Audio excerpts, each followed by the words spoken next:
In this video, you will learn how to remove someone on Instagram from the share list. First, open Instagram.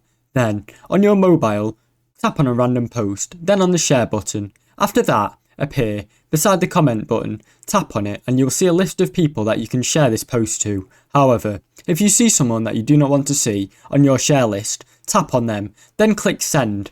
Then, make sure to swipe right from your home feed and you will go to DMs.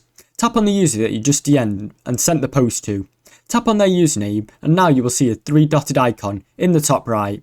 Tap on it. Here, you will see 3 options: restrict, block and report. So you can restrict and block this user, will permanently be removed from your share list and you will not be able to communicate with them. Either way, to remove this person from your share list, go to their profile and tap on the profile icon. Then, the top right corner you will see 3-dotted icon. Tap on it and report. Then tap on something else. Then tap on it, just because I don't like it. After that, it will automatically give you the option to either block this account or restrict the account. Either way, this user will not appear on your share list anymore.